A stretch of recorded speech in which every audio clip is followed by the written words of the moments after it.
comecei a tratar os pacientes que tinham passado por várias quimioterapias, radioterapia, cirurgia, e não tinham nada funcionado, coitados. Quando eu tirei a causa, os tumores regrediram.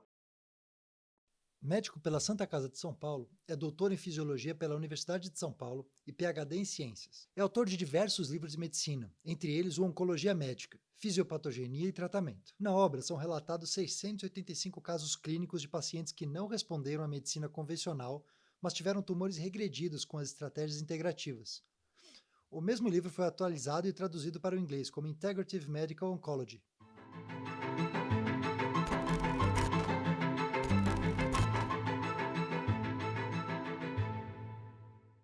Meu nome é José de Felipe Júnior, eu me formei pela Santa Casa de São Paulo em 1970. Eu tenho 50 anos quase de medicina. E eu fiz clínica médica. Fiz 2 anos de residência de clínica médica. E como todo menino que sai de uma faculdade, ele gosta de cuidar de doenças graves, né? Então ele quer mexer na gravidade do doente, ele quer interferir na vida, ele quer ter aquelas responsabilidades de doentes muito graves. Então, se para de respirar, você entuba, se para o coração, você coloca um marca-passo. Então, eu entrei por essa via. E aí eu fiz a medicina intensiva, né? E aí, só que não existia especialidade de medicina intensiva. Então, o que eu fiz? Eu fundei a Associação Brasileira de Medicina Intensiva. E eu fui eu idealizei a primeira prova de medicina intensiva, apliquei e assinei os primeiros 800 diplomas de médicos intensivistas no Brasil.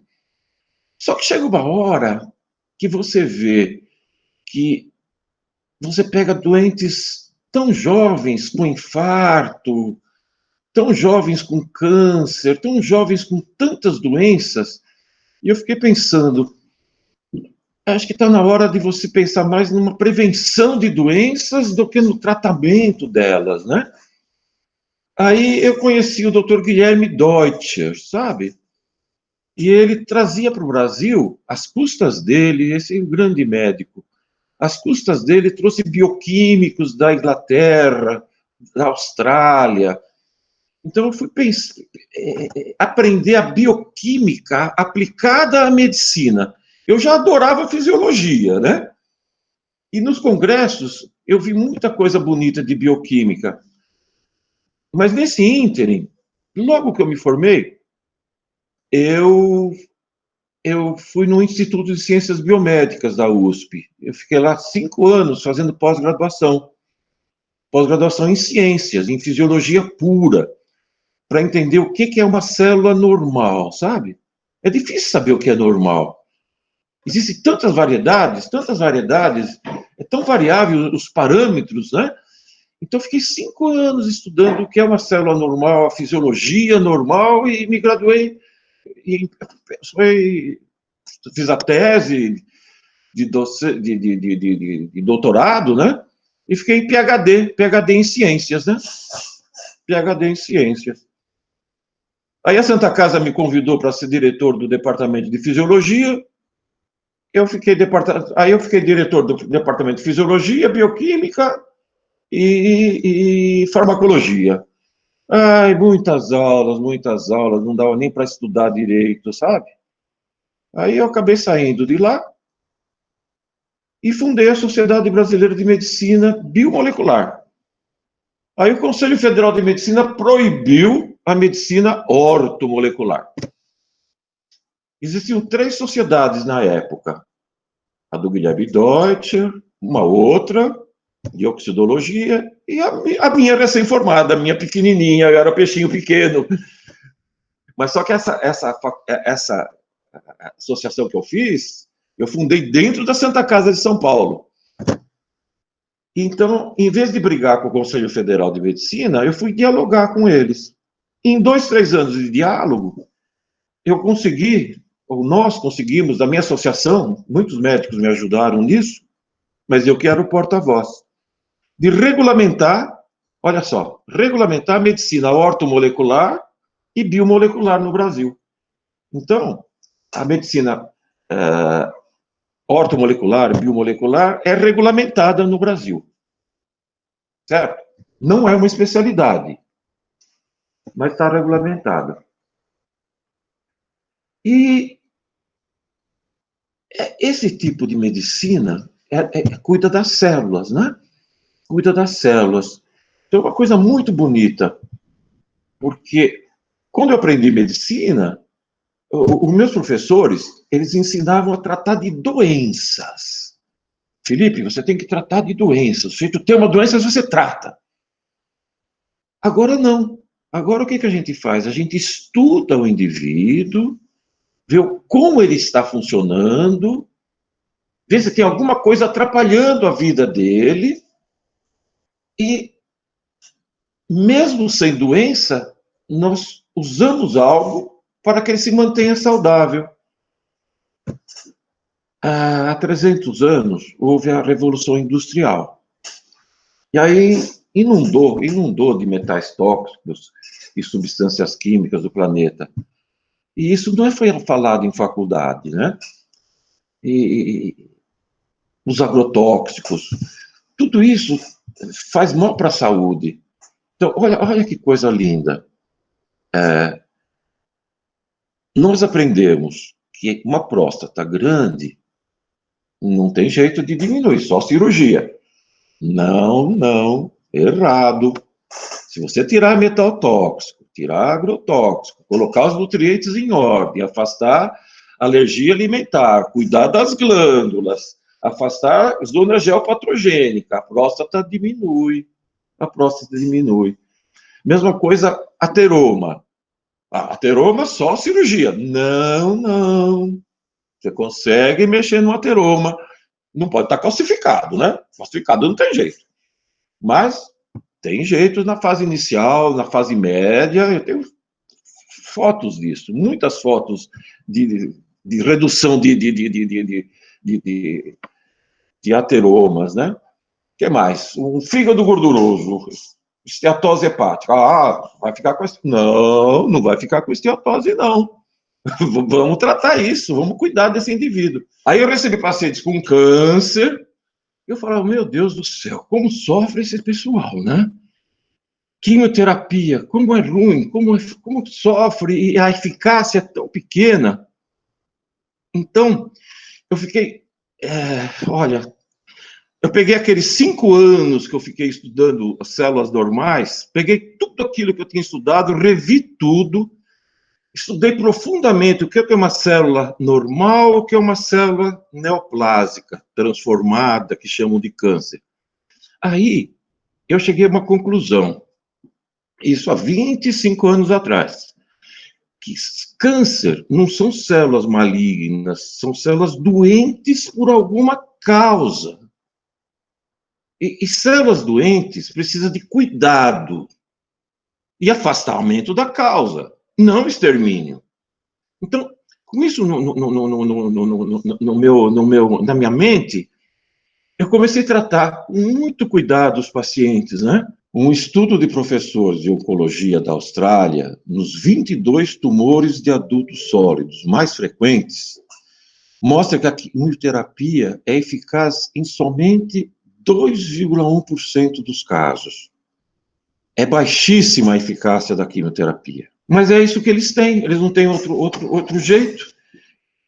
E eles acreditam nisso, sabe? Eles não fazem por maldade, é que eles acreditam nisso, eles têm isso só. Então, continua a quimioterapia. Mas vai acabar. A quimioterapia está com seus dias contados. Quando você faz cirurgia em alguém,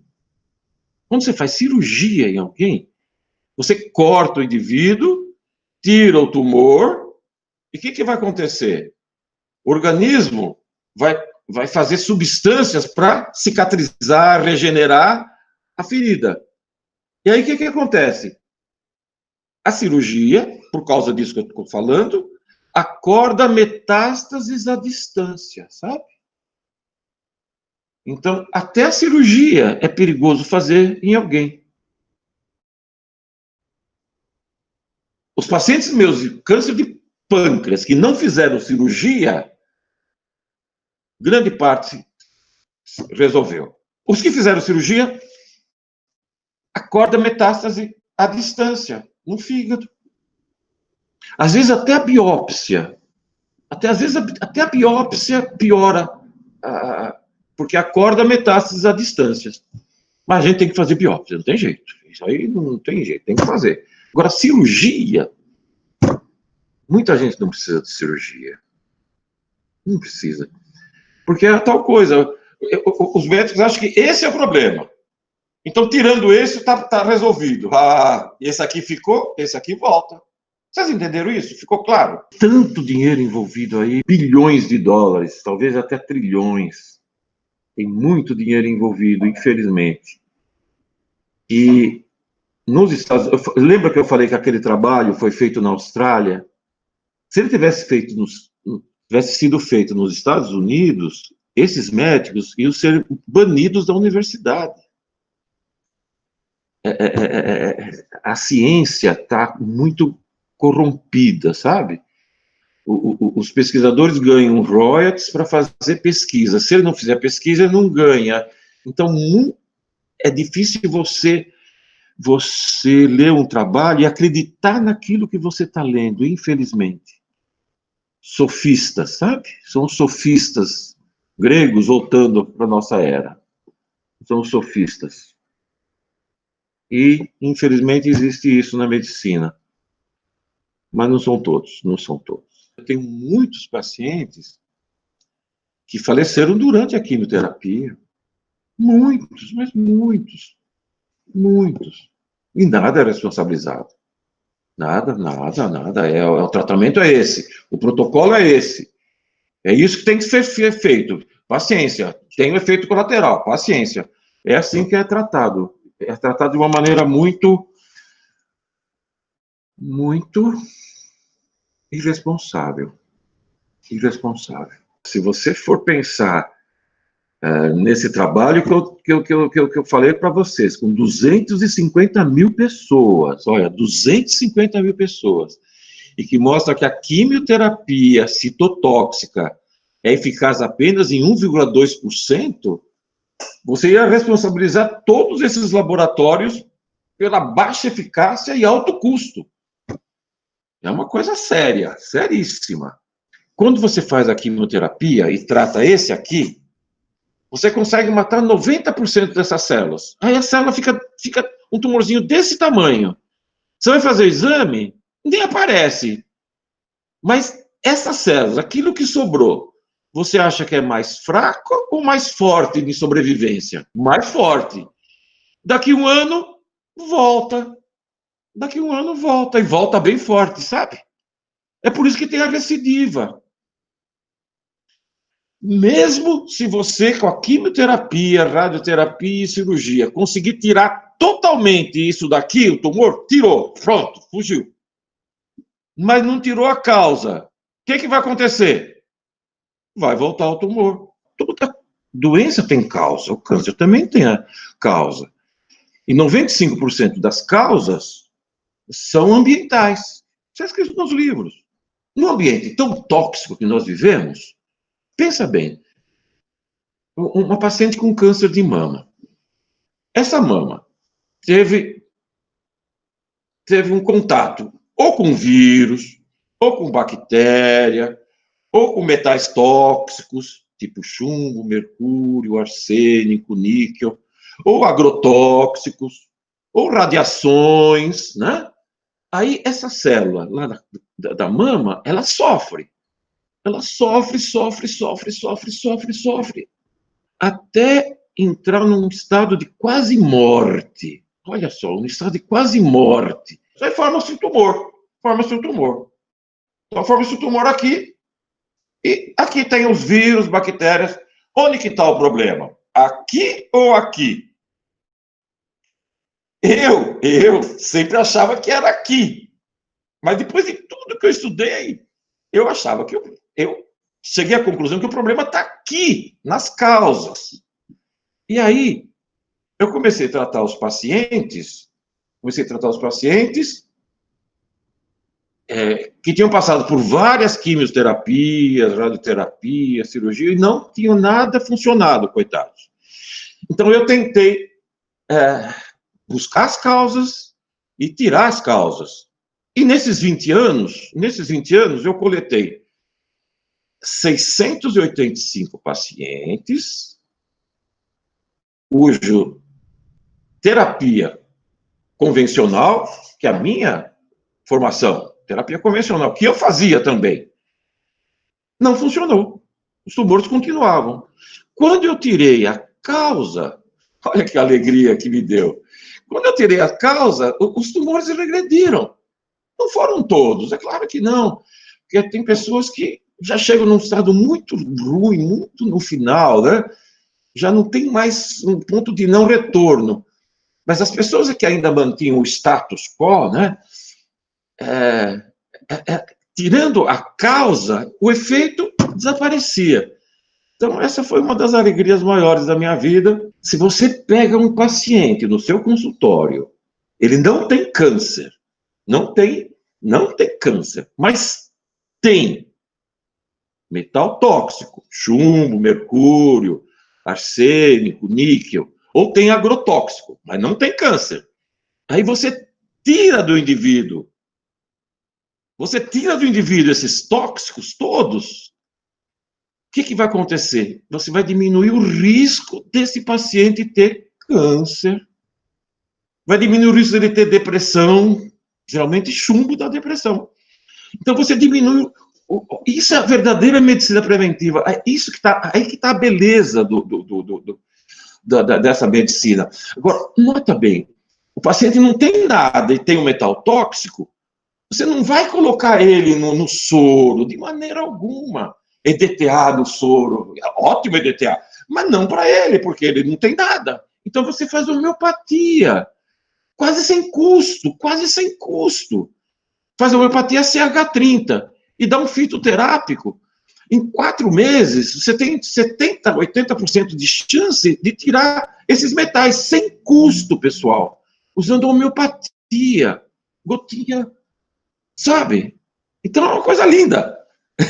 Isso entusiasma, né? Isso entusiasma, porque sem custo. Agora, se tiver câncer, se a pessoa tem o câncer, aí a gente coloca remédio na veia para tirar, em 1 mês, tirar tudo isso do paciente. Mas eu estou falando do mais importante. 40 pessoas dos meus pacientes, 40% dos meus pacientes aqui de São Paulo, classe média, média alta, hein? Tem metal tóxico. E não tem câncer. Você dá homeopatia, tira o metal tóxico, tira o agrotóxico e diminui o risco. Eu estou dizendo diminui o risco, não abolir o risco. Abolir a gente ainda não consegue. Acho que vai um dia nós vamos conseguir. Existem colegas meus, nossos aqui, que chegam para o paciente e falam: você não tem cura. Não tem jeito. Você precisa fazer alguma coisa na sua vida, porque você vai ter 3 meses de vida. Tem pessoas assim, sabe? Não são todos, não, viu? Não são médicos, né? São profissionais muito, olha, como que se chama o pessoal que faz isso? Existe muita desinformação, que a pessoa acha que câncer vai morrer. Imagina, mentira. Tem muita coisa a ser feita com câncer. Primeira coisa, não alimente o tumor com açúcar ou com alimentos que se transformam em açúcar. Tipo, não coma, então, batata inglesa, passa para batata doce. Não use mandioquinha, não use mandioca, não use abóbora. As frutas, não coma muita fruta. Coma as frutas de baixa frutose. Baixa frutose. Papaya pode comer 2, banana só 3, manga só meia manga. As frutas vermelhas à vontade, tá? Porque esse tumor funciona com açúcar, né? Então, diminua o açúcar, tire o leite e o queijo. Tira o leite e o queijo, porque a caseína alimenta. E tira as carnes, né? As carnes, todas as carnes. A proteína vai vir do grão de bico, do feijão, do ovo. O ovo pode. Coma bastante verduras, principalmente aquelas verduras que o pessoal gosta muito, brócolis, tipo do brócolis, rabanetes, tem muitas substâncias antineoplásicas nesses alimentos, né? Faça exercício, 40 minutos por dia, 40 minutos por dia. Tome sol, olha só, 20 minutos, tá? 20 minutos no sol que o dermatologista não gosta, das 11 às 14.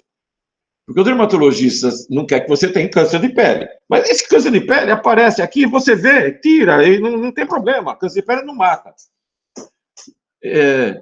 Mas a falta de sol dá outros tipos de câncer. Então pega sol, fica vermelho. O sol não só vai fazer a vitamina D, mas ele vai te dar fótons. Os fótons do sol, a ultravioleta, ela é antineoplásica, antiproliferativa. Pensa no seguinte, quando uma célula sofre, em estado de sofrimento, sofre, ela começa a sobreviver, sabe o que ela faz em primeiro lugar? Ela suprime genes, ela faz parar de funcionar genes supressores de tumor. Eu estou falando de epigenética. Então, uma das primeiras coisas que acontecem é a supressão de genes. Então, o que nós devemos fazer em primeiro lugar é acordar, reativar genes suprimidos. Existem 5 substâncias que fazem isso. A curcumina, a genisteína, o tanacetum partenium, o ácido gálico. Ácido gálico é óleo de semente de uva. E silibinina. Olha só, essas 5 substâncias acordam genes. Elas demetilam e acetilam a zona CPG, que é a zona do gene que funciona, citosina parcoguanosina. Então, uma das primeiras coisas a serem feitas é acordar genes. Outra coisa é estruturar a água citoplasmática, sabe? Por que a ressonância magnética aparece imagem? Porque a água está desestruturada, por isso que aparece na imagem. Então, você estrutura a água. Aí, você usa ou nutrientes, que é trimetilglicina, milinositol, taurina, silício, para estruturar a água. Ou então um pool de ânions monovalentes, que coloca na água para estruturar. Junto com isso, eu peço para a pessoa comprar na internet uma garrafinha para hidrogenar a água, sabe? Hidrogenar a água. Não é alcalinizar a água. Alcalinizar não adianta nada. É hidrogenar a água. Isso aqui na internet, compra na internet. Aí você aperta aqui, não sei se dá para ver aí o hidrogênio. Tá vendo esse hidrogênio? Esse hidrogênio cuida da mitocôndria, sabe? É o único antioxidante que você pode dar para um paciente com câncer. Que ele age lá na mitocôndria. A mitocôndria funcionando faz mais energia e o tumor vai desaparecendo devagarinho. É uma das coisas que eu faço. Agora, tudo aquilo que eu utilizo está escrito no PubMed, sabe? Tem que ter... esse livro aqui de câncer tem 8.000 referências bibliográficas do PubMed. Não é do Google, não é nada disso. E tem que passar pelo meu crivo, viu? Eu li uns 20.000 artigos, separei 7.000. Os outros estão fazendo propaganda, sabe? Você precisa ter muito cuidado com isso. Dos 20.000 que eu li, eu coloquei 7.000 aqui no livro. Então é isso que eu uso, coisas de pesquisadores. Agora, quando eu vejo uma coisa que funciona, no Japão, eu quero ver se eu tenho na Austrália, se tenho... Eu tenho que ter vários trabalhos mostrando a mesma coisa, aí eu uso. é estafante, mas é gostoso, é um quebra-cabeça. Eu gosto de quebra-cabeça. Esse tipo de quebra-cabeça. É difícil, não é fácil, não. Tudo aquilo que eu uso é para não judiar da célula, não fazê-la sofrer mais, sabe? Quando você para o sofrimento de uma célula e tira a causa, essa célula morre sozinha em 4 meses. Então, todos os meus pacientes, todos os cânceres que eu cuido, se funcionar aquilo que eu dei, o tumor desaparece regride em 4 meses. Apoptose, sem inflamação. Agora, eu uso muita coisa para diferenciar. São coisas simples que eu posso falar mais uma coisinha? Olha, no planeta Terra, existe uma rede eletromagnética de 2 metros por 2,5 metros. É uma rede, é assim. 2 metros por 2,5 metros. Se a pessoa dorme num cruzamento, chama rede de Hartmann, ela tem mais propensão de ficar doente, inclusive câncer. Ou então, se ela dorme embaixo de um... Aqui, ela dorme aqui, e passa um rio por aqui. O rio passa assim, manda uma radiação e pega o indivíduo lá no 100º andar. Estou falando de radiestesia. Foi difícil isso entrar na minha cabeça de bioquímico, fisiologista puro, né? Mas é importante, sabe? É importante. Porque essa radiação, ela despolariza a célula. E uma célula despolarizada é uma célula que funciona mal. Então, às vezes o médico, nós, cuidamos das coisas mais, assim, elaboradas, né? A bioquímica, a fisiologia, vamos cuidar das glândulas, vamos dar todos os nutrientes, vamos tirar o tóxico, vamos afastar a alergia alimentar. E nos esquecemos desse pormenor, que é muito importante, que não é pormenor, é por maior. Então, o doutor Salvatore Di Salvo, um grande radiestesista, ia na casa dos meus pacientes com câncer. Cada 10 pacientes com câncer que eu tratei, 6 a 7, dormiam num lugar assim, num cruzamento Hartmann ou no passagem do rio subterrâneo. Mas ele morreu, sabe? Então, ele ia lá na casa, fazia e tirava a cama do lugar. Mas ele morreu, eu não tenho mais ninguém. Então, eu li uma coisa, um livro velho de radiestesia, que se você colocar uma manta térmica de alumínio embaixo da cama, embaixo do assento do lugar que você trabalha, eu vou mostrar para você. Isso aqui, ó, é uma manta térmica de alumínio, compra em casa de material de construção. Puxa vida, você diminui o risco de câncer. Já é alguma coisa de prevenção, sabe? Isso é muito importante. Eu não dava importância para isso, mas agora eu dou importância. Olha, livre docente em medicina intensiva, em clínica médica, PhD em ciências, professor de fisiologia, dá valor à radiestesia, campo eletromagnético produzindo doenças, tá? Eu dou valor porque eu vi isso, eu vi.